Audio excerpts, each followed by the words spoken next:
The Assault and the Answer. The Medical Outpost. Compassion hovered in silent orbit around Proxima Centauri, its pristine white hull bearing the universal emblem of medicine, a blue and white serpent-entwined staff. It was a symbol of healing, a promise of neutrality recognized across the known galaxy. Dr. Elena Ray stood at the main atrium's viewport, eyes tracing the soft swirl of Proxima B's atmospheric layers. Even after 3 years as the outpost's director, the view hadn't lost its hold on her. Still breathtaking, isn't it? Said Dr. Naveen Singh, stepping up beside her. Hard to believe it's been 5 years since we built the first interspecies medical facility in this sector, Elena replied. The Morgan delegation arrives tomorrow, she added. They're bringing children from their mining colonies, respiratory complications mostly. It's the first time they've ever asked for assistance. Naveen offered a faint smile. Progress. Compassion served every species without prejudice or price. Funded by the United Earth government, it stood as a beacon of goodwill, a peaceful offering to a galaxy riddled with tension. Staffed by 300 of humanity's finest volunteer medical professionals, it was more than a hospital. It was a statement. In the pediatric ward, Dr. Maya Chen finished her rounds. She gently adjusted the settings on a monitor beside a young Vidian child. Its translucent, softly glowing green skin shimmered faintly as it slept. Treatment for its rare genetic disorder was going well. Maya made a quick note in her log and moved on to the next patient, a Kultorian teen recuperating from emergency surgery. The station's AI chimed with calm efficiency. Dr. Chen, the Padraxan patient in Bayor, is exhibiting increased neural activity. Thank you, Iris, Maya replied, already on her way. Day-to-day life aboard Compassion was a rhythm of care and science, healing, research, trust-building. It was a fragile harmony among species with long, sometimes bitter histories. Here, at least, conflict stopped at the airlock. Then came the attack. Without warning, 3 vessels ripped from hyperspace, sleek, angular ships bearing no insignia. Their design was unmistakably Valkyrie, a species infamous for their isolationist aggression. Before the communications officer could initiate first contact, the lead ship opened fire. The first plasma torpedo sheared through the station's comms, a ray severing all links to Earth and the galactic medical grid. The second struck the primary power core, plunging the outpost into emergency mode. Lights stuttered, gravity waned. All personnel, this is Director Ryas, Elena's voice, came calmly over the intercom, belying the rising fear. We are under attack. Initiate emergency evacuation protocol. Medical staff, secure your patients. This is not a drill. The station convulsed under another impact. Sirens screamed through the halls.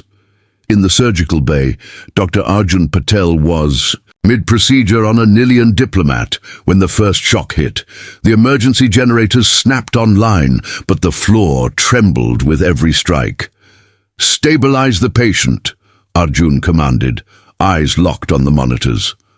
Prep for evacuation. We're moving to pods now. We can't move him now, the assistant protested. The neural grafting isn't complete. If we stay, we all die, Arjun said grimly. Prep him for transport. Across the station, medical staff sprang into action, scrambling to evacuate their most vulnerable patients. They had drilled for emergencies, system failures, biological outbreaks, but never for a military assault. No protocol existed for being deliberately targeted. Such a violation defied every interstellar agreement on medical neutrality. In the central hub, Elena directed evacuation efforts while Navian tried to re-establish contact with allied systems. Any response to our distress signal?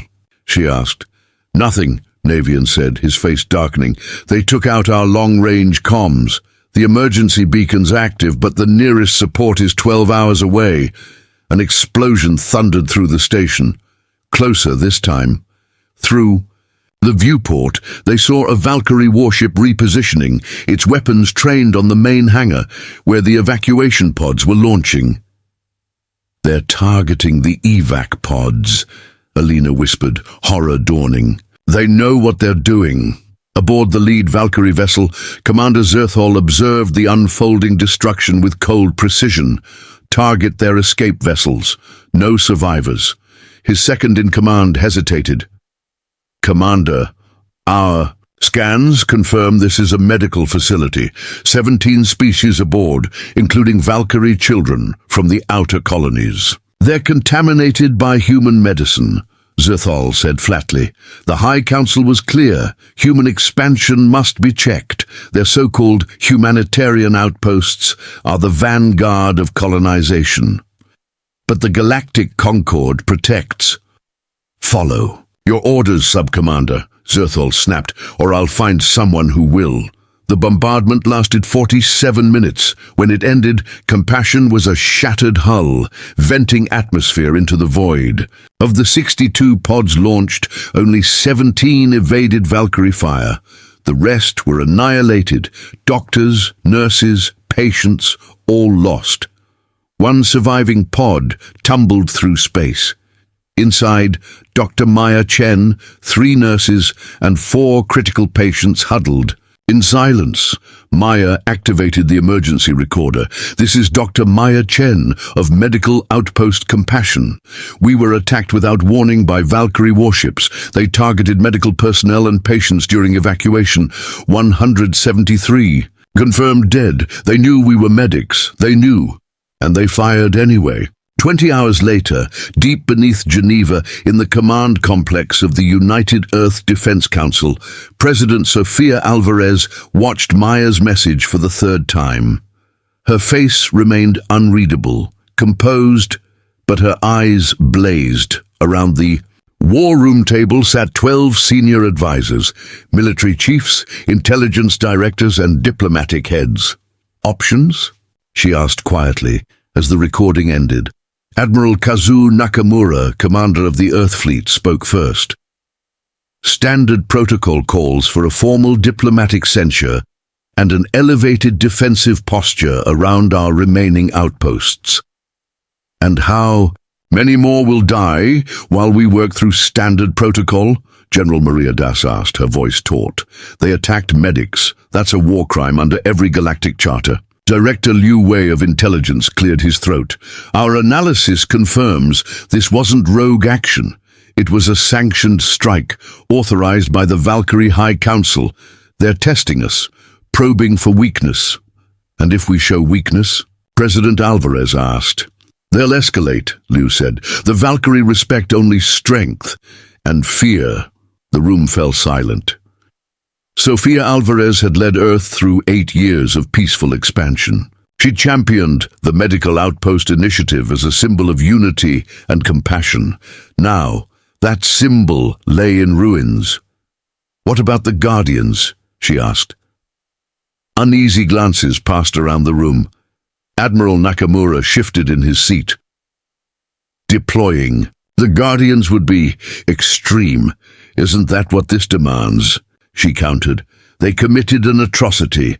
They targeted those who heal, who serve all species." Dr. Ilana Morales, the Surgeon General, spoke up. 27 of my colleagues are confirmed dead. 46 still unaccounted for. The Valkyrie knew." Sophia stood, walking to the massive galactic display. Her fingers traced the border regions, marked with glowing indicators of human-run medical stations. "When we joined the galactic community, we promised peace," she said. "We still believe in that promise, but there are lines that must never be crossed." She turned back to face them. "The Valkyrie believe our pursuit of peace means we've forgotten how to wage war. It's time we remind them." Her voice turned steely. "Remind them why the elder species were relieved when we chose diplomacy over conquest." Admiral Nakamura exhaled. "Deploying the Guardians will have consequences. Many species still fear our older capabilities. Then let them remember, Alvarez said coldly. "Activate Protocol Nemesis." She looked each council member in the eye. "Deploy the Guardians with the following orders. Locate and rescue any survivors. Identify and eliminate all responsible. Parties, ensure this never happens again." Her voice dropped to a whisper of iron. "They attacked our healers. Now they'll face our warriors." Beneath the Olympus Mons colony on Mars, in a facility that officially did not exist, Commander Alexandra Vulov received a transmission that hadn't been sent in 15 years. Her augmented eyes scanned the authorization string. Neural implants confirmed its authenticity. She turned to her executive officer. "Wake them up." In the chamber's heart, 12 stasis pods hissed as revival sequences engaged. Inside each pod lay a guardian. Elite operatives forged from Earth's darkest history. A unit the galaxy prayed would never rise again, and now they were awake. They were humanity's darkest secret, the monsters behind the peace, unleashed only when absolutely necessary. As the first stasis pod hissed open, Commander Alexandra Vulov stepped forward. Inside lay Colonel Jeremiah Kane, his dark skin etched with neural interface scars that marked his connection to advanced combat systems. His eyes snapped open, instantly alert, despite years in suspended animation. "Protocol Nemesis has been activated," Vulov informed him. "The Valkyrie attacked Medical Outpost Compassion." Kane sat up, expression unreadable though his eyes darkened. "Casualties? Confirmed dead, 173. Another 46 medical staff missing. Presumed captured." Kane nodded once, processing the data through his augmented neural matrix. Around him, the other pods began opening. One by one, humanity's most lethal specialists awoke. 12 individuals from disparate backgrounds and disciplines, united by a single truth. They were the finest killers Earth had ever produced. "Mission parameters?" Kane asked, standing as a technician handed him a plain black uniform with trembling hands. "Recover our people. Punish those responsible. Make an example." A thin, cold smile crossed Kane's face as his enhanced musculature flexed, reconnecting with dormant systems. "The Valkyrie should have left our medics alone," he said softly. "Now they meet the monsters." The Valkyrie border outpost on Nexus 7 detected nothing until it was too late.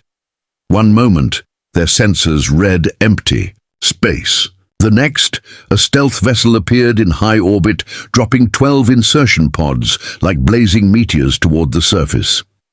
Inside one of them, Major Lydia Reynolds ran a final check on her gear.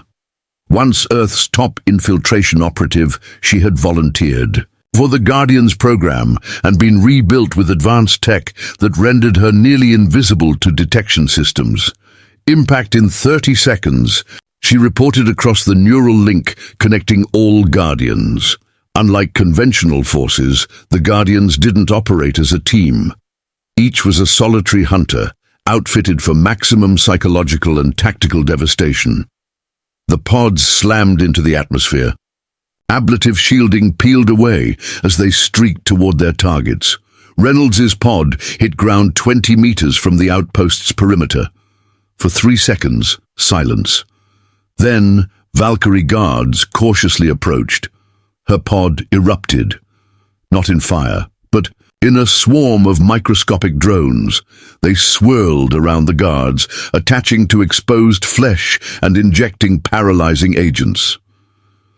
Reynolds stepped from the wreckage, her adaptive camouflage blending into the environment. "Perimeter neutralized," she reported calmly. "Proceeding to Phase 2.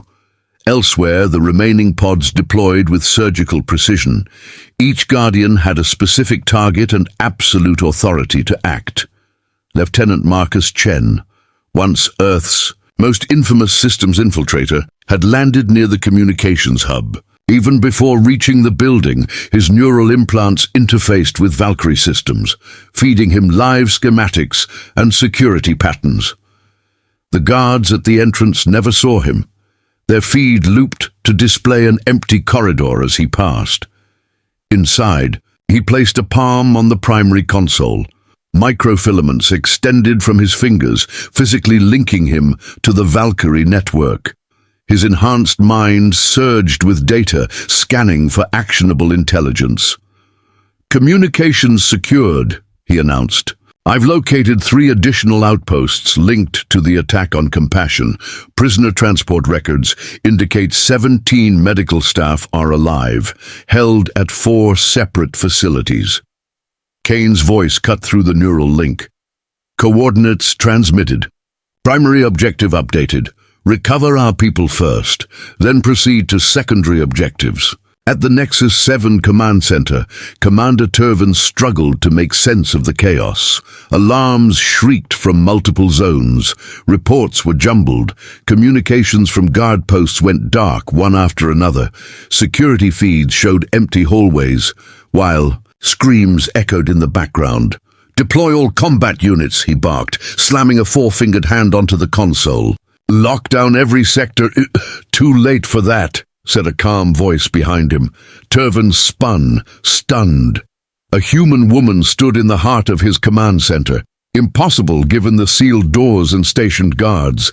Major Ilana Santos, the Guardian's psychological warfare expert, smiled politely at his confusion. "How did you get in here?"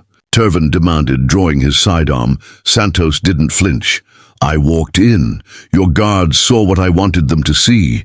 Her neural implants were engineered to manipulate perception across most known species, including the Valkyrie. "What do you want?" he growled, weapon trained on her chest. "Information," she said simply. "I want the names of every Valkyrie involved in the attack on Outpost Compassion, and I want the locations of our missing medical personnel." Turvin's inner eyelids fluttered anxiously. "I don't have that information." Santos sighed, disappointed. "That's unfortunate." She tapped her temple, triggering specific neural pathways.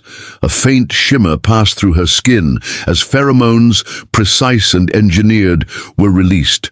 The commander blinked, swaying slightly, as a strange compulsion began to stir within him. Part of his mind recognized the manipulation, some subtle intrusion urging trust. But that awareness was fading, rapidly. "The central data hub," he said slowly, almost reverently. "On our homeworld." Santos offered a small smile. "Thank you for your cooperation." Across the outpost, similar scenes unfolded. The Guardians moved with surgical precision, extracting information, neutralizing resistance, securing every objective.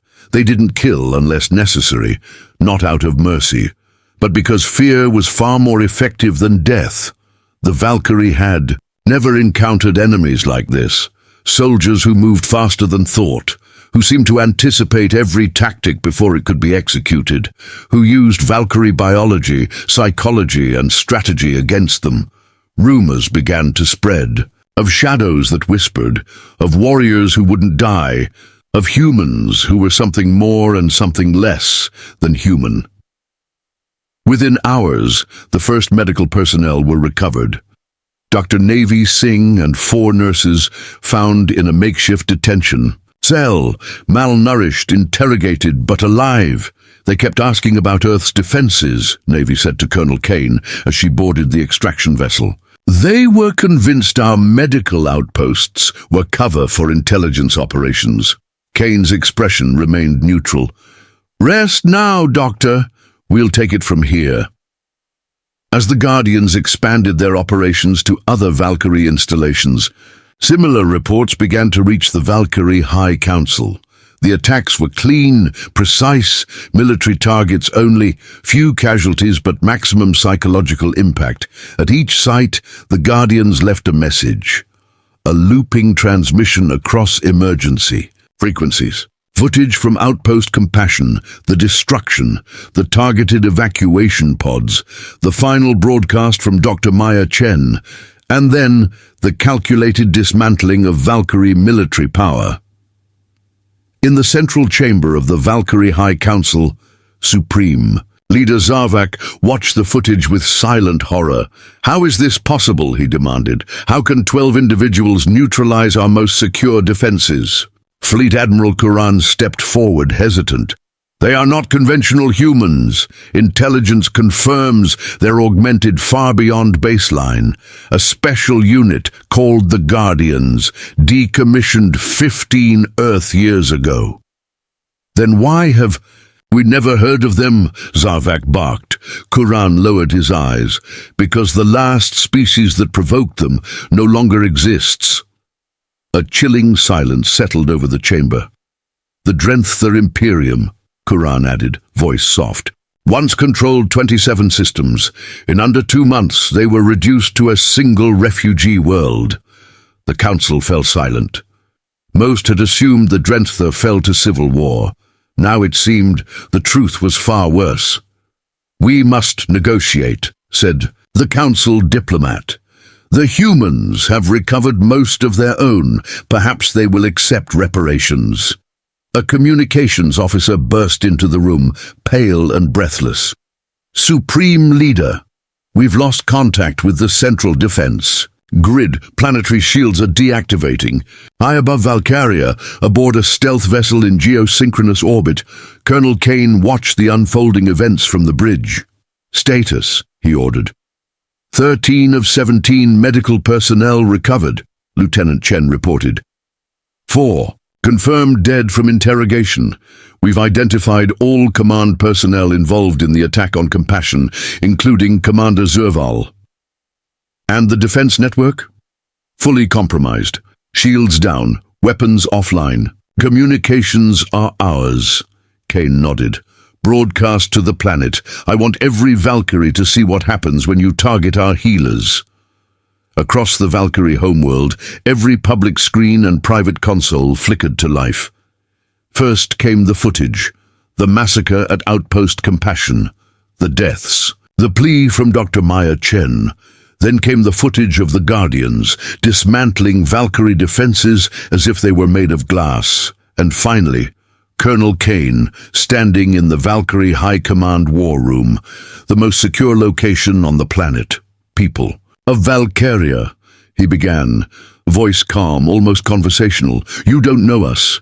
We are the Guardians, the part of humanity you were never meant to meet." He walked slowly, the camera following. "We exist because once we were monsters to each other. We perfected war long before we learned peace. When we joined the Galactic community, we locked away our darkest weapons, our most dangerous soldiers. We did this willingly because we wanted to be better." He stopped, face hardening. "But we kept them, just in case." The image changed. Commander Zerval, in chains. This man led the attack on our medical facility. He, and all others responsible, will face justice under galactic law. The feed returned to Kane. "Remember this. Humanity extends peace through our healers, diplomats and traders, but force our hand." His enhanced eyes glowed with an eerie light. "And we still remember how to make war in ways your people can't imagine." He leaned toward the camera. "Your military systems are disabled, your civilians unharmed. Consider this mercy and a warning. Attack our healers again, there will be no second chance." The transmission ended. Billions of Valkyries stared at silent screens. 3 days later, Supreme Leader Zarvak appeared before the Galactic Concord under the gaze of 100 species. He offered a formal apology for the attack. Reparation to the families of the dead, surrender of all responsible personnel for interspecies trial. President Alvarez of Earth accepted the apology with diplomatic poise. The Guardians had already returned to stasis chambers on Mars, their existence, once more, drifting into legend. After the session, Zarvak approached Alvarez privately. "Your warriors," he said, voice quiet. "They could have destroyed us." "That was never our intention," Alvarez replied. "But you maintain such weapons." Alvarez smiled thinly. "We were not always peaceful. We remember what we were and what we could become again. The Guardians exist so you never have to become that again. Exactly, she nodded. Our healers build bridges. Our warriors ensure those bridges stand. He blinked slowly in understanding. And the new outpost? Construction. Begins next month. We hope Valkyrian doctors will join us. The best paths are the ones we walk together. In the months that followed, the story of what happened to those who attacked human medics spread like wildfire. Species who had once viewed humanity's peace as weakness revised their assumptions. The Guardians returned to the shadows, myth and deterrent, while Earth's humanitarian missions blossomed, and at the edge of known space, a new medical outpost opened. Larger, stronger, its hull gleamed in white and silver. Next to the universal symbol for medicine was a simple plaque. Beneath it, in 100 languages, were the words that had become humanity's quiet motto among the stars. We come in peace. Please don't make us come any other way.